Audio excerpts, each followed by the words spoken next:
Hello again and welcome back to our course on PowerPoint 2013. In this section we're going to conclude our look at animation, and we're going to look specifically in this section at animation of Smartart and then one or two more general aspects of animation as well. You may recall earlier on in the course that we produced this departmental structure chart, which is a pretty straightforward piece of Smartart, and I'm going to use that to demonstrate the animation of Smartart. Now, once you've got the basic ideas of animation sorted out, it's pretty straightforward. Make sure that the Smartart is selected, and then on the Animations tab, choose an animation. Well, let's have an entrance animation. What about swivel? Now, when you're dealing with a piece of Smartart and you're dealing with an animation, you don't necessarily want to animate the whole thing. You would normally want to animate components of the Smartart, and we can use the effect options here for that. So PowerPoint 2013 says to you, if you click on the drop down at the bottom of effect options, do you want this swivel to be as one object? Do you want everything at once? Do you want the items in it one by one, a level at once, or a level one by one? Let's say we're going to do level at once. This then shows you how that appears. Now, one of the things that some people are concerned about is these connecting lines. The connecting lines between the shapes are not included in an animation. They're not animated individually, and they're always associated with the second shape that's going to come in. So when you've got two things connected by a line, the first one comes in with no line, and then the line comes in when the second one comes in.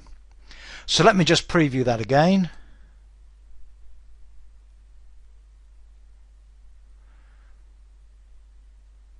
And now let's do that in reading mode, as though we were actually presenting this. Click once. There's the departmental head. Click again. There is the assistant and the next level of management. Click again. And you've got the member of staff that reports to Joe. So pretty much that's Smartart graphic animation. You can, of course, let's go back to that slide. You could, of course, choose to have, say, an exit animation instead, so something like fly out, and then again you can choose the options that go with that.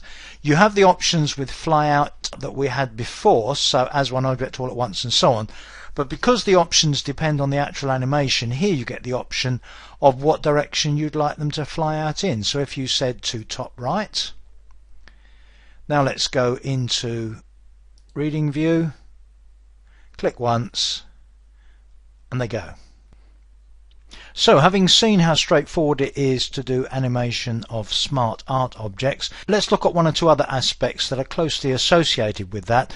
I'm returning to part of my Parliament presentation here. I'm going to go to the slide about the House of Commons, and I'm going to select the placeholder here that's got those 3 paragraphs of text in it.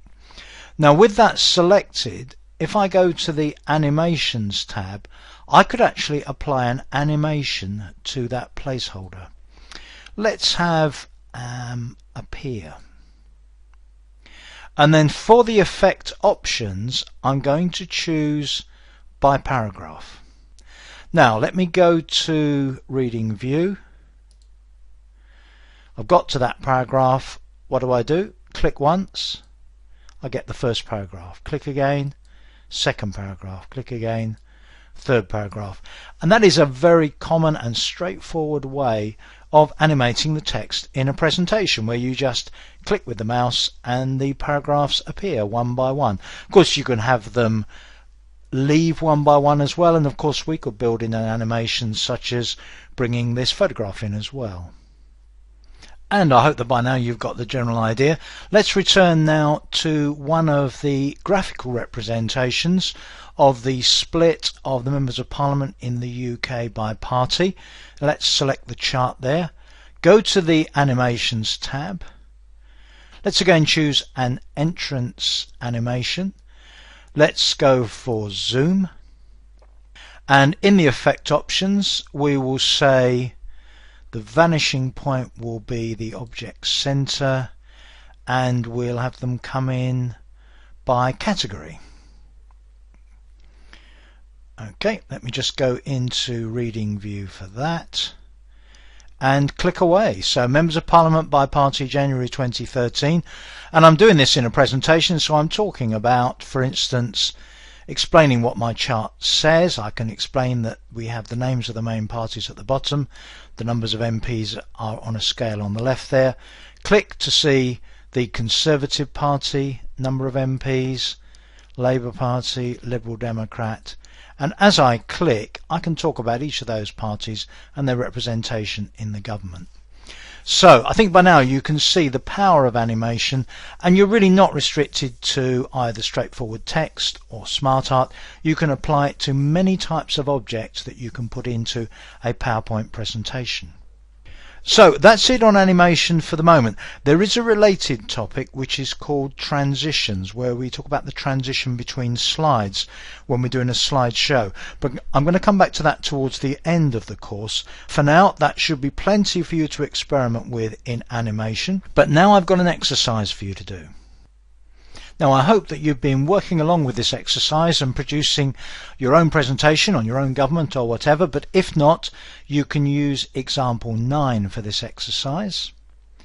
And I really want you to put animation on at least 3 of the slides. So first of all, the third slide, which has got the text you saw before, I'd like you to put animation in there. Don't use the same one that I did.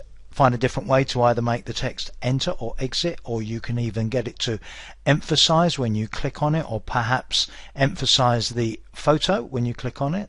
I'd also like you to apply animation to this slide with the functions of the House of Commons, so perhaps get the components of this to zoom in, maybe just one block at a time or one level at a time. And then third thing I'd like you to do is to apply animation to this pie chart. You can actually get the pie chart to build itself up a slice at a time. So you've got 3 slides there to put animation on. My answer will be example 10. Don't forget that when you come to look at example 10, if indeed you do, you're going to need to click on those slides to make them appear if you look at it in reading view or in slideshow view later on. So there we are, 3 slides to put an appropriate level of animation on. That's it on animation. I'll see you in the next section.